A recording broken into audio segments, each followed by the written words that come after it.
بسم اللہ الرحمن الرحیم۔ محترم ناظرین، السلام علیکم۔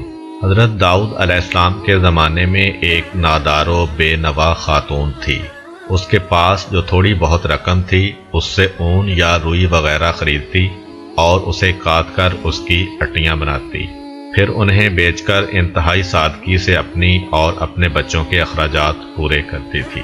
ایک دن وہ سوت کاٹ کر اس کی اٹیاں بنا کر بازار میں بیچنے کے لیے سر پر رکھے جا رہی تھی کہ اچانک تیزی سے ایک کوا آیا اور ایک اٹی اٹھا کر لے گیا۔ وہ بے سہارا خاتون بہت رنجیدہ ہوئی اور حیران و پریشان حضرت داؤد علیہ السلام کے پاس آئی، اپنے تنگ حالات بیان کیے اور کوے کے اٹی اٹھا کر لے جانے کا واقعہ بیان کرنے کے بعد عرض کیا، خدا کی عدالت کہاں ہے؟ حضرت داؤد علیہ السلام نے اس سے فرمایا، ادھر بیٹھ جاؤ تاکہ تمہارے بارے میں فیصلہ کروں۔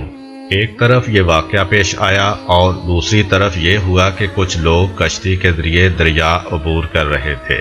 ان کی کشتی میں سوراخ ہو گیا اور پانی داخل ہو جانے سے کشتی کے ڈوبنے کا خطرہ تھا۔ ان لوگوں نے نظر مانی کہ اگر اس خطرے سے نجات مل گئی تو 1000 دینار کسی فقیر کو دیں گے۔ اللہ تعالیٰ نے ان پر لطف و کرم کیا اور اس کوے کی ڈیوٹی لگائی کہ وہ اس خاتون کی اٹی اٹھا کر کشتی میں لا پھینکے۔ کوے نے ایسا ہی کیا۔ ان لوگوں نے سود کی اس اٹی سے فائدہ اٹھایا، کشتی کا سوراخ اچھی طرح بند کیا اور ڈوبنے سے نجات پائی۔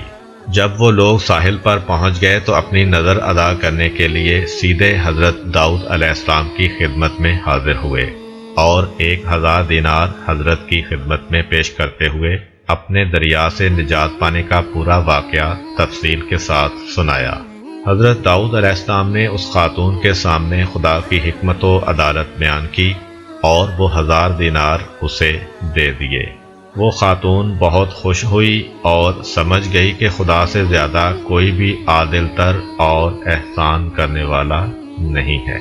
حضرت داؤد علیہ السلام کے زمانے میں ایک شہوت پرست شخص لگاتار ایک خاتون کے پاس جاتا اور اسے منافی عفت کام کرنے پر مجبور کرتا تھا۔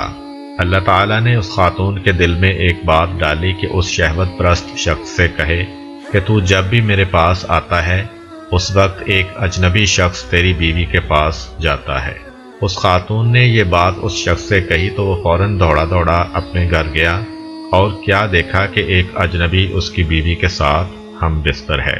یہ ماجرا دیکھ کر وہ بہت پریشان ہوا، اس شخص کو پکڑا اور حضرت داؤد علیہ السلام کے پاس لے جا کر کہا، اے اللہ کے پیغمبر، میرے اوپر ایک ایسی مصیبت آئی ہے کہ جو آج تک کسی پر نہ آئی ہوگی۔ حضرت داؤد علیہ السلام نے پوچھا، وہ کون سی مصیبت ہے؟ شہوت پرست مرد نے کہا، یہ شخص میری عدم موجودگی میں میرے گھر آیا ہے اور میری بیوی سے زنا کیا ہے۔ اللہ تعالیٰ نے حضرت داؤد علیہ السلام پر وحی نازل کی کہ اس مرد سے کہو، کما تدینو تدانو، جیسا کرو گے ویسا برو گے۔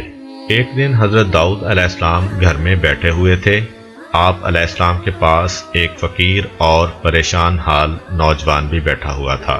یہ جوان حضرت داؤد علیہ السلام کے پاس بہت زیادہ آتا جاتا تھا اور بہت خاموش طبع تھا۔ ایک دن حضرت اسرائیل علیہ السلام جناب داؤد علیہ السلام کے پاس آئے اور گہری نگاہوں سے اس جوان کو دیکھا۔ جناب داؤد علیہ السلام نے حضرت اسرائیل علیہ السلام سے کہا، اس جوان کو کیوں دیکھ رہے ہیں؟ حضرت اسرائیل علیہ السلام نے کہا، ہاں، مجھے حکم ہوا ہے کہ میں اس ہفتے کے آخر میں اس جوان کی روح قبض کر لوں۔ حضرت داؤد علیہ السلام کے دل میں اس جوان کے لیے تڑپ پیدا ہوئی اور اس سے کہا، اے جوان، کیا تمہاری بیوی ہے؟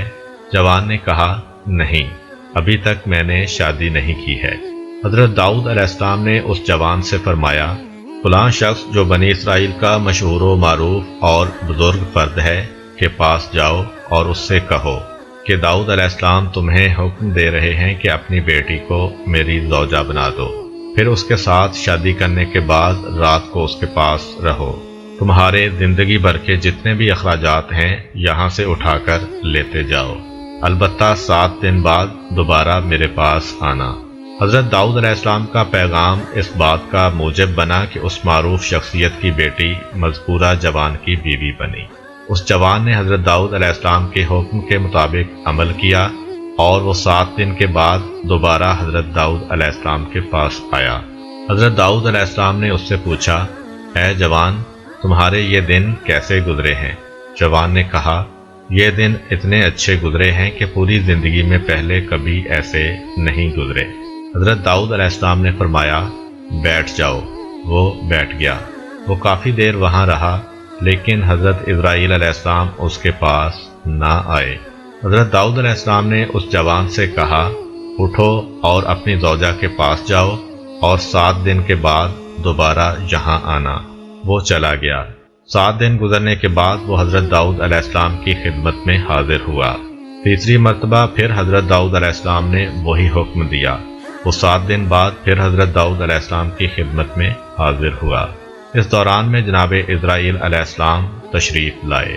حضرت داؤد علیہ السلام نے جناب اسرائیل علیہ السلام سے فرمایا، آپ کا ارادہ تو یہ تھا کہ آپ 7 دن بعد دوبارہ یہاں پر آئیں گے اور اس نوجوان کی روح قبض کریں گے، لیکن آپ نہیں آئے اور آج تیسرے ہفتے بعد آئے ہیں۔ حضرت اسرائیل علیہ السلام نے کہا، اے داؤد علیہ السلام، اللہ تعالیٰ نے آپ کے رحم کرنے کی وجہ سے اس پر رحم کیا اور اس کی موت 30 سال تک مؤخر کر دی ہے۔ ایک دن خداوند متعال نے حضرت داؤد علیہ السلام پر وحی نازل کی کہ آپ خلادہ بنت اوس کے پاس جائیں، اسے بہشت کی خوشخبری دیں اور کہیں کہ وہ بہشت میں آپ کی ہم نشین ہے۔ حضرت داؤد علیہ السلام نے حکم خداوندی پر عمل کیا، خلادہ کے دروازے پر آئے اور دق الباب کیا۔ وہ دروازے پر آئیں اور دروازہ کھولا۔ جو ہی ان کی نگاہیں حضرت داؤد علیہ السلام پر پڑیں تو عرض کیا، کیا اللہ کی طرف سے میرے بارے میں کچھ حکم نازل ہوا ہے کہ آپ علیہ السلام مجھے وہ خبر سنانے کے لیے تشریف لائے ہیں؟ حضرت داؤد علیہ السلام نے کہا، ہاں۔ خلادہ نے پوچھا، وہ کیا ہے؟ حضرت داؤد علیہ السلام نے کہا، اللہ تعالیٰ نے میرے اوپر وحی نازل کی اور فرمایا ہے، تم بہشت میں میری ہم نشین ہوگی۔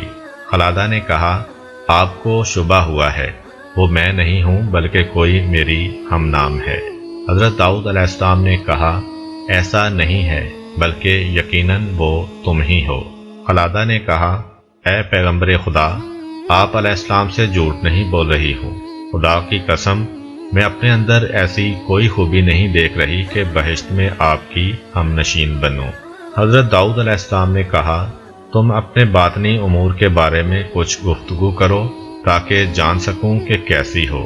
خلادہ نے کہا، میں ایک ایسی حالت کی مالکہ ہوں کہ مجھے جو بھی دکھ تکلیف ہو، خواہ نقصان ہو یا کوئی حاجت یا بھوک پیاس، میں نے کبھی اس کے رفع کرنے کے لیے خدا سے نہیں کہا، یہاں تک کہ وہ ذات خود ہی اسے رفع کر دیتی ہے، یعنی میں وہی پسند کرتی ہوں جو میرا محبوب پسند کرتا ہے، اور نہ ہی خدا سے میں ان مشکلات اور نقصانات کے عوض کچھ مانگتی ہوں، بلکہ ہمیشہ اس کا شکر بجا لاتی ہوں۔ حضرت داؤد علیہ السلام راز کی بات سمجھ گئے اور اس خاتون سے فرمایا، تم انہی خوبیوں کی وجہ سے اس مقام پر فائز ہوئی ہو۔ اگر آپ کو ہماری ویڈیو اچھی لگی ہے تو ویڈیو کو لائک کریں اور مزید اس طرح کی ویڈیوز دیکھنے کے لیے ہمارا چینل سبسکرائب کر لیں۔ ملتے ہیں نیکسٹ ویڈیو میں، اجازت دیجیے، اللہ حافظ۔